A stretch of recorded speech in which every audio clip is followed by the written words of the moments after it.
Alrighty, so today we're going to talk about finding real estate deals. And the main thing we're going to focus on is how do we know whether or not we have a good deal, right? Because you got all these opportunities out there. Which ones do you choose? Which ones do you go forward with? But before we start this video here, it's all about finding good real estate deals. And if you're really serious about doing this consistently and with greater ease, then you might like this new training on how to do this very thing. I put it together with my buddy Russ. And if that sounds good to you, go over to droneflipping.com. droneflipping.com and check it out. If you like what you see, you'll know what to do. Okay, so let's get started.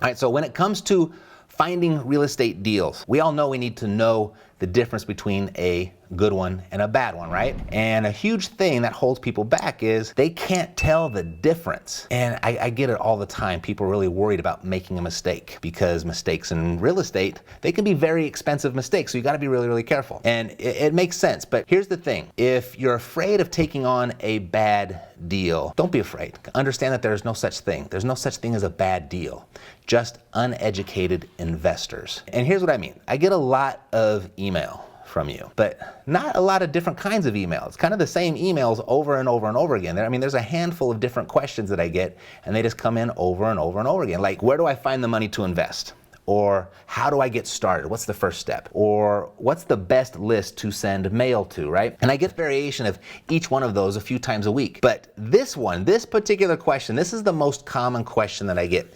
And it goes something like this. Will you take a look at this and tell me if it's a good deal or not? Is this a good deal? And you know, I got 3 of those over the weekend, over the Thanksgiving weekend. I got 2 more today, and it usually lands in my inbox with a Zillow link. Matt, is this a good deal? And there's the link to Zillow, like I'm supposed to click and I'm supposed to go research this for them. Or a screenshot of a Craigslist ad, and Matt, is this a good deal? Or sometimes it's just an address. And it's really difficult for me to stop my day and go do this for people. As much as I want to help, that's a lot of work. That's a lot of research. And I've certainly tried in the past, but sometimes it just gets so overwhelming. So if you've sent me emails, asked me to analyze your deal, and you haven't heard a response, just understand that there's a lot of them there, and I just can't get to them all. If I did that, I wouldn't get to my own deals. But with that said, there's a bigger aspect of this that makes it absolutely impossible for me to help you with this question, because you're leaving out a vital piece of information, and I'm gonna share with you what that is. But before I forget, if you like this and you wanna go deeper into finding good deals for yourself, you might like this new training that Ross and we just put this up. It's a brand new approach to finding deals without ever having to leave your house. I know, if I didn't see it myself, I wouldn't have believed it.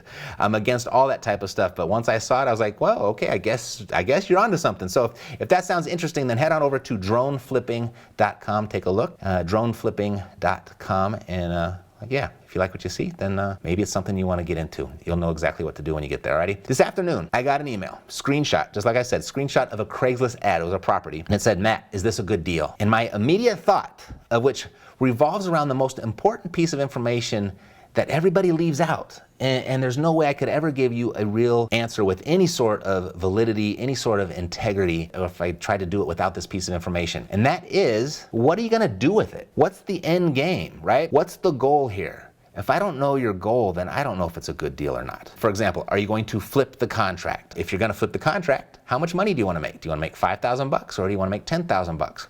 Or are you like, I'm not even getting out of my bed unless I'm gonna make 20 grand. Everyone's gonna have a different answer to that question. Or are you gonna take ownership and then fix it up and then flip it? And if you do that and you go through all that work, what's the minimum amount of money you're willing to take on that? Are you gonna buy and hold as is? And if so, what's the goal behind holding the property? Is it a strong cash flow play? Is it an appreciation play? If it's a strong cash flow play, how strong is strong? Are you looking for a dollar amount per month, or are you looking for a rate of return per month, or an annual rate of return? Do you expect that area to appreciate, that property to appreciate? Are you looking to just park some money and just keep it safe? Maybe that's what you're up to. Or is there a tax advantage play? Is it your first real estate investment, or is this, you know, your 100th, and now it's a diversification play? Are you gonna have to fix it up before you can take advantage of any of those? How much time is gonna be involved? How much expertise is gonna be involved? Are you gonna add on to it? Are you gonna change its use? Are you going to divide the lot? How are the other properties in your portfolio performing? Is this gonna be better? Do you want more of the same? How is the other money in just your overall investments? How are those performing?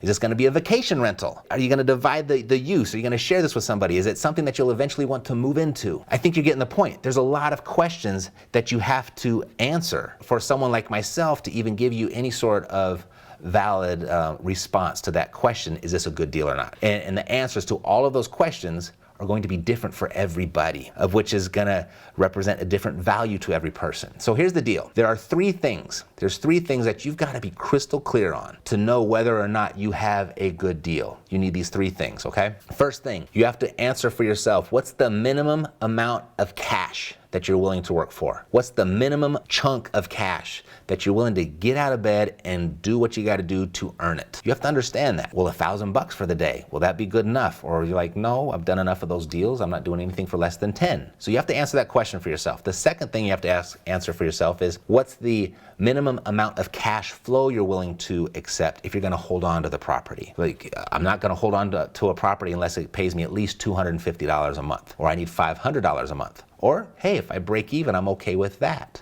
Or is there an actual rate of return? Are you gonna evaluate your cash flow performance on an ROI? You have to know that number for yourself, right? What's a good ROI? Well, it depends. It depends on you and your situation. It depends on where you're trying to go. So you have to answer that question for yourself. What's a good ROI for me that I'm willing to hold on to this property and take on the responsibility that comes with property ownership? What's the minimum amount or minimum ROI I'm willing to accept? And the third thing, which I think is really kind of the most important, and it'll impact the answer to all those other questions, is how long are you willing to wait for it? For example, if you're going to flip a property and you're gonna make 10 grand in a month, that might be acceptable. But if it's gonna take you 4 months to fix it up to take in that 10 grand, that might be something you wanna reconsider. Once you've got answers to those three questions, what's my minimum cash? What's my minimum cash flow? And how long am I willing to wait? Knowing whether or not you have a good deal, it's not gonna be such a mystery to you anymore. You're gonna know. And you should know. I mean, this is your money. When you're playing with real money, making your decisions based off of other people's opinions, that's a dangerous place to operate from. You don't wanna do that. You don't wanna operate from a place of hope, hoping that somebody else knows better than you, hoping that someone else has your best interests at heart. Hope is a really bad investment strategy.